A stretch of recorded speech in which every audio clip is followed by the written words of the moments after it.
नमस्कार। आशा है आप सभी कुशल पूर्वक होंगे। मेरा आज का विषय है संयुक्त परिवार संस्कारों की पाठशाला, प्रथम पाठशाला। संयुक्त परिवार उत्तम संस्कारों की प्रथम पाठशाला है। संयुक्त परिवार उसे कहते हैं जिसमें बच्चे, उनके माता पिता, उनके दादा दादी सभी मिलकर इकट्ठे रहते हों, उस परिवार को संयुक्त परिवार कहते हैं। आजकल तो वैसे ये संयुक्त परिवार समाप्त होते जा रहे हैं, लेकिन इन संयुक्त परिवारों के बहुत लाभ हैं, इनका होना बहुत आवश्यक है। तो मेरा विषय आज का यही है कि ये जो प्रथम पाठशाला है संस्कारों की, वो संयुक्त परिवार है। तो अब संयुक्त परिवार में क्या होता है कि बच्चे इकट्ठे रह रहे हैं। पहले जो है उठकर बच्चों के माता पिता ने अपने माता पिता को प्रणाम किया, फिर बच्चों ने अपने माता पिता को और दादा दादी को प्रणाम किया, और दादा दादी ने उनको आशीर्वाद दिया, उनको प्यार किया। तो इससे जो है बच्चों में एक नई ऊर्जा और शक्ति का संचार होता है। बड़ा उनका मन प्रसन्न होता है कि जब सुबह सुबह आशीर्वाद मिलता है, प्यार मिलता है, तो एक बड़ी नई शक्ति, मतलब ऊर्जा पैदा होती है हमारे अंदर। तो अब क्या होता है कि भाई, जैसे मान लो कि भाई माता पिता सर्विस में हैं, दोनों सर्विस कर रहे हैं, माँ भी सर्विस में जाती है, पिता भी। तो उस परिस्थिति में क्या होता है कि अगर संयुक्त परिवार है तो उन माता पिता को ना ताला लगाने की, मतलब दरवाजे बंद करने की, ताला लगाने की चिंता, ना बच्चों को छोड़ने की चिंता, किसी प्रकार की चिंता नहीं होती। वो अपना ड्यूटी बजाएं। उसके बाद जो है दादा दादी बच्चों को नाश्ता करवाते हैं, दादाजी जो है बच्चों को वहाँ बस तक छोड़ के आते हैं। उसके बाद जो है वापसी पर जब दोपहर को बस आती है तो वहाँ से वो ले आते हैं, और आकर जो है दादी उनको जो है खाना वगैरह खिला देती है। खाना खिलाने के बाद उसके बाद थोड़ा आराम करने के बाद उनको दादाजी या दादी जी जो है उनको अपना होमवर्क भी करवा देते हैं।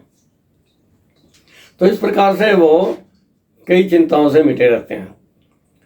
और दूसरी चीज़ ये है कि जैसे बच्चे रात को दादा दादी के पास सोते हैं तो दादा दादी उनको कहानियाँ सुनाते हैं, रामायण की, महाभारत के जो पात्र हैं, और जो हमारे देशभक्त हैं, महाराणा प्रताप, पृथ्वीराज चौहान, छत्रपति शिवाजी, झांसी की रानी लक्ष्मीबाई, ऐसी जो है मतलब प्रेरणादायक कहानियाँ, बच्चों देशभक्ति की कहानियाँ, धार्मिक कहानियाँ जो दादा दादी सुनाते हैं, तो बच्चों के अंदर एक नया उत्साह पैदा होता है, उनके अंदर संस्कार बनते हैं, वैसे ही संस्कार बनते हैं। और जैसे जैसे वो बच्चे बड़े होते जाते हैं, उनके संस्कार भी वैसे वैसे मजबूत होते जाते हैं, और आगे जाकर वही बच्चे जो हैं संस्कारी बनते हैं, और जो है वो अपने देश के अच्छे नागरिक बनते हैं। तो मेरा कहने का भाव ये है कि ये संयुक्त परिवार जो है हमारी पाठशाला है, इसमें जो है कि कोई भी अगर मान लो घर में बीमार हो जाता है तो क्या होता है, देखो कोई ना कोई तकलीफ तो हो ही जाती है। बच्चा बीमार हो जाए, चाहे कोई बड़ा बीमार हो गया, तो उस समय क्या होता है कि हर सदस्य जो है घर का अपने अपने ढंग से उनकी सेवा में लग जाता है। तो ये जो भाव जो हैं, ये संस्कार जो हैं सेवा के, वो कहाँ से मिलते हैं? संयुक्त परिवार में बड़े बुजुर्गों से मिलते हैं, और वही संस्कार जो है उनके आगे चलते हैं।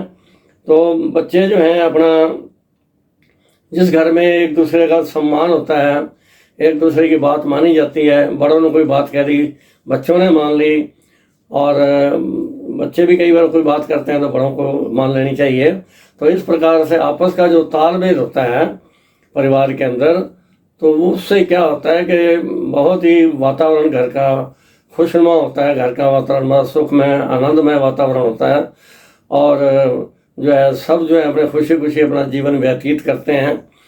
तो इसमें दो पंक्ति कही गई हैं कि जिस घर में एक दूजे की बात जाए मानी, जिस घर में एक दूजे की बात जाए मानी, उस घर में नहीं होती कोई भी परेशानी, जिस घर में एक दूजे।